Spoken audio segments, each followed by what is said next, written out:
Friends and viewer, good day.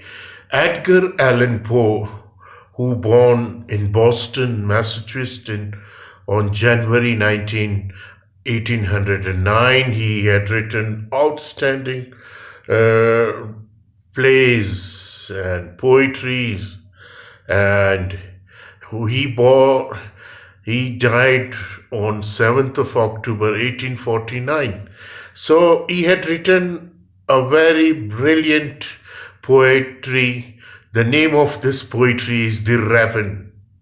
So the poetry start, raven mean a blackbird. Start like this: once upon a midnight dreary, while I pondered weak and weary over a many a quaint and curious volume of forgotten lore, while I nodded nearly napping, suddenly there came a tapping as of someone gently rapping at my chamber door. This some visitor, I muttered, tapping at my chamber door. Only this and nothing more. Ah, distinctly I remember, it was in the bleak December, and each separate dying ember wrought its ghost upon the floor. Eagerly I wished the morrow, vainly I had sought to borrow from my books a case of sorrow, sorrow for the lost Lenore, for the rare and the radiant maiden whom the angels named Lenore, nameless here for evermore, and the silken sad uncertain rustling of each purple curtain thrilled me, filled me with fantastic terror never felt before, so that now to still the beating of my heart I stood repeating, this some visitor entreating entrance at my chamber door. Some late visitor entreating entrance at my chamber door. This it is and nothing more. Presently my soul grew stronger, hesitating no longer. Sir, said I, or madam, truly your forgiveness I implore. But the fact is I was napping, and so gently you came rapping, and so faintly you came tapping at my chamber door, that I scar was sure I heard you. Here I opened wide the door, darkness there and nothing more. Deep into the darkness, peering long, I stood there wondering, fearing, doubting, dreaming, dreams no mortal ever dared to dream before. But the silence was unbroken, and the stillness gave no token, and the only word there spoken was the whispered word Lenore. This I whispered, and an echo murmured back the word Lenore. Merely this and nothing more. Back into the chamber, turning all my soul within me burning. Soon again I heard a tapping, somewhat louder than before. Surely, said I, surely that is something at my window lattice. Let me see, then, what their treat is, and this mystery explore. Let my heart be still a moment, and this mystery explore. This the wind and nothing more. Open here I flung the shutter, with the van with the many a flirt and flutter. In there stepped a stately raven of a saintly days of yore. Not the least obeisance made he, not a minute stopped or stayed he, but with the mien of lord or lady perched above my chamber door, perched upon a burst of palace just above my chamber door, perched and sat and nothing more. Then this ebony bird beguiling my sad fancy into smiling by the grave and stern decorum of the countenance it wore, though thy crest be shorn and shaven, though, I said, art sure no craven. Ghastly grim, an ancient raven, wandering from the nightly shore, tell me what thy lordly name is on the night's Plutonian shore. Quit the raven, nevermore. Much I marvel this ungainly fowl to hear discourse so plainly, though its answer little meaning, little relevancy bore.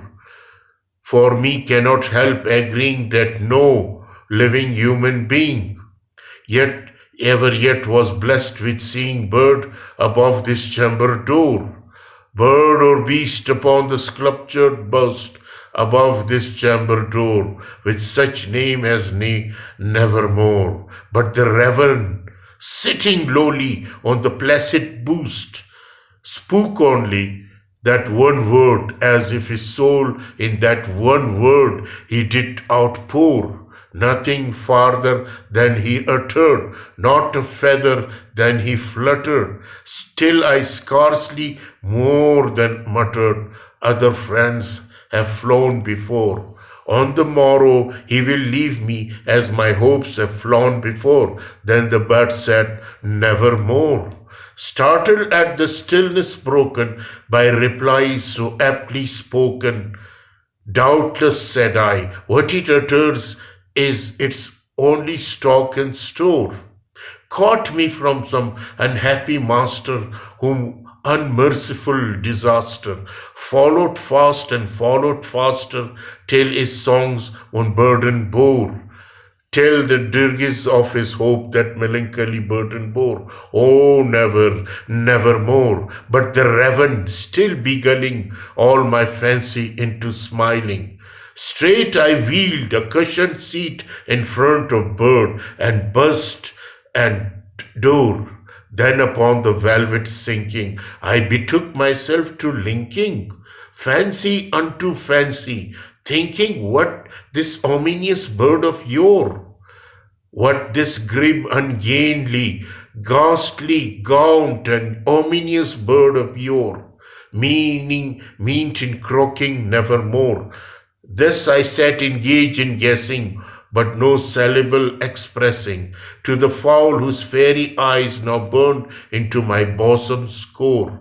This and more I sat divining, with my head at ease reclining, on the cushion's velvet lining, in the lamplight gloated o'er, but whose velvet's violet lading in the lamplight gloating o'er, she shall press, nevermore. Then methought the air grew denser, perfumed from an unseen censer, swung by seraphim, whose footfalls tinkled on the tuft floor. Wretched, I cried, thy God had lent thee, by these angels he had sent thee, respite and nepenthe from the memories of Lenore.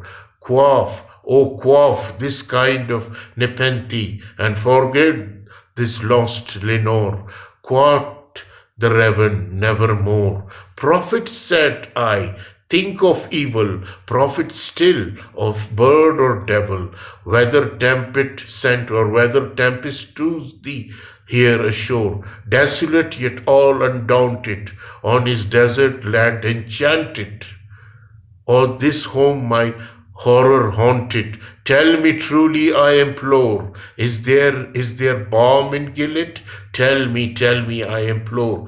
Quit the raven, nevermore. Prophet, said I, think of evil, prophet still if bird or devil.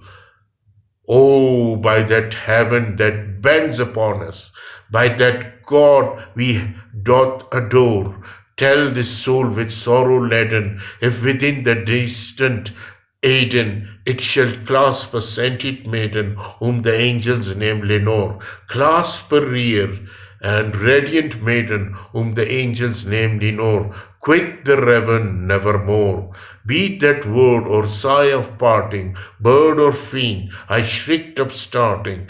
Get thee back into the tempest and the night's plutonium shore. Leave no black plum as token of that lie thy soul had spoken. Leave my loneliness unbroken.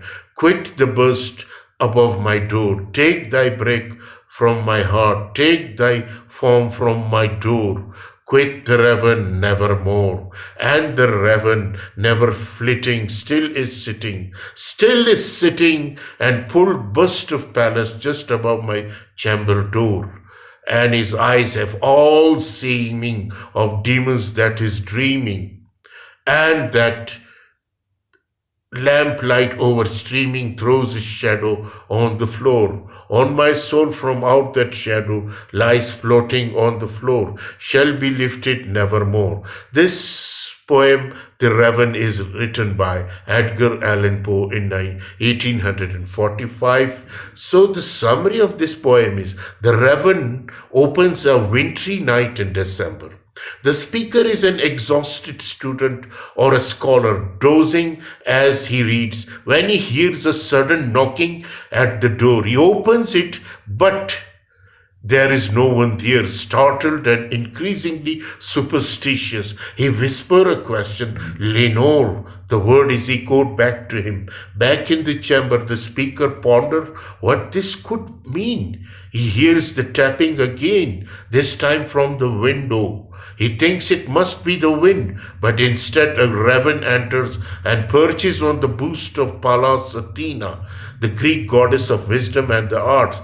At the first, the speaker finds the sight of such serious bird amusing. He remarks on his boldness. This bird is not raven or a coward, even though it seemed to sport the shorn hairstyle of disgraced medieval knight. So, the speaker, falling back into his grief, suggests the bird will probably fly away and leave him soon, just like his hopes and friends. The raven replies, "Nevermore again," suggesting this time that it will never leave the speaker chamber. The speaker is startled by how uncannily witting the raven's response. He tries to rationalize the experience. The raven does not know what's it saying. It's just repeating a phrase it learned from a former owner. Still, the bird's fiery eyes unsettle him. The velvet lining of the chair he's sitting in reminds him suddenly of his lost Lenore and how she will never sit here with him again. The speaker thinks he smells church incense, perhaps swung up an angel seraphim, and accuses the raven of being sent by God to make him forget Lenore. He compares the bird to Nepentine, a drug of forgetfulness, first mentioned Homer Odyssey. The speaker pivots to accusing the raven of being sent by the devil, or perhaps arriving here by random chance. Its strange confidence make him wonder if it has some special knowledge to share. He referenced increasingly desperate, the speaker asks if he will at least meet Lenore in Eden, an alternate spelling of Eden meaning heaven. Again, the raven tells him nevermore. His grief changed to rage. The speaker demands the bird to return to night's plutonium shore or hell. Pluto is the Roman god of underworld, and plutonium shore refers to Styx, a river there.